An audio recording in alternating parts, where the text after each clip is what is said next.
21ویں صدی کے آتے ہی بہت سے تجربات اور مشاہدات کے بعد جدید طبیعت دان اور مفکر اس نتیجے پر پہنچے ہیں کہ کائنات کی یقیناً کوئی نہ کوئی ابتدا تھی اور یہ جامد اور غیر متغیر نہیں بلکہ کائنات مسلسل تحریک کے عمل سے گزر رہی ہے۔ موجودہ ماہرین فلکیات اور سائنس کے مطابق یہ ساری کائنات ایک بڑی کمیت کی شکل میں تھی جس کو پرائمری نیبولا بھی کہتے ہیں۔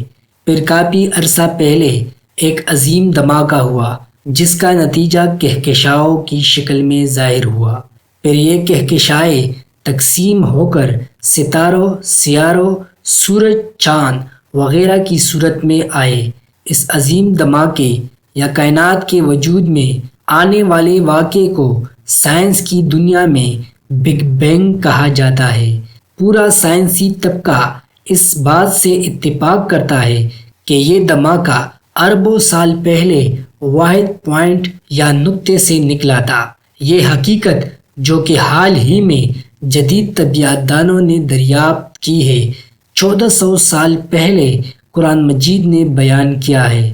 سورہ انبیاء کے آیات نمبر 30 میں خالق کائنات کا ارشاد پاک ہے جس کا ترجمہ ہے، اور کیا کافر لوگوں نے نہیں دیکھا کہ جملہ آسمانی کائنات اور زمین سب ایک اکائی کی شکل میں جڑے ہوئے تھے، بس ہم نے ان کو پھاڑ کر جدا کر دیا۔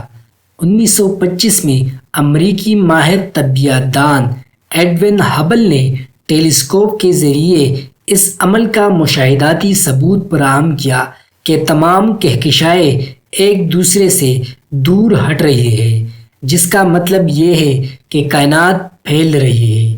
یہ حقیقت قرآن مجید میں اس وقت بیان کر دی گئی جب ٹیلیسکوپ یا اس جیسے دیگر ٹیکنالوجی کے آلات ایجاد ہونے کے قریب بھی نہیں تھے۔ یہ اس بات کا ثبوت ہے کہ قرآن عظیم الشان اس رب کا کلام ہے جو کائنات کا خالق و مالک ہے۔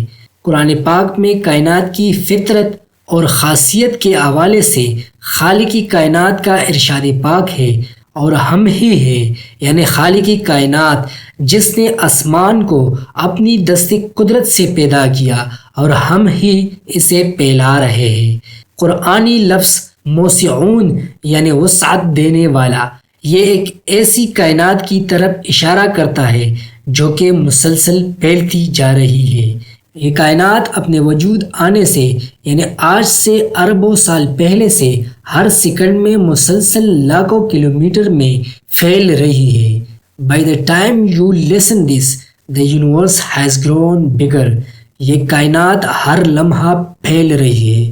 ایک ریسرچ کے مطابق میں اور آپ زمین پہ کھڑے ہو کر کسی بھی سمت دیکھتے ہیں تو اس کائنات کا جو سب سے دور نظر آنے والا علاقہ ہوتا ہے وہ ہم سے 46 ارب نوری سال دور ہوتا ہے۔ نوری سال کا مطلب وہ فاصلہ جو نور یا روشنی ایک سال میں طے کرتی ہے۔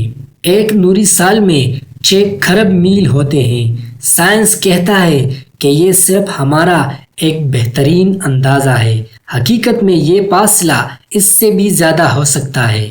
سورہ زمر میں اللہ تعالیٰ کا ارشاد ہے، انہوں نے اللہ کی قدر ہی نہ کی جیسی اس کے قدر کرنے کا حق تھا، اور اس کی بڑائی کا یہ حال ہے کہ قیامت کے دن زمین اس کی مٹھی میں ہوگی اور تمام آسمان اس کے ہاتھ میں لپٹے ہوں گے۔ یہ دریافت کہ کائنات پھیل رہی ہے 20ویں صدی کے عظیم علمی و فکری انقلابات میں سے ایک ہے۔ ذرا غور فرمائیے کہ آج سے 1400 سال پہلے عرب کے ریگستانوں میں ظاہر ہوئی کتاب قرآن پاک نے کائنات کے پھیلنے کو اس وقت بیان فرما دیا ہے جب انسان نے دوربین تک ایجاد نہیں کی تھی۔ اس لیے آج کے بعد جب ہم زبان سے کہہ رہے ہو تو صرف زبان ہی نہیں بلکہ ہمارا دل بھی کہیے اللہ اکبر۔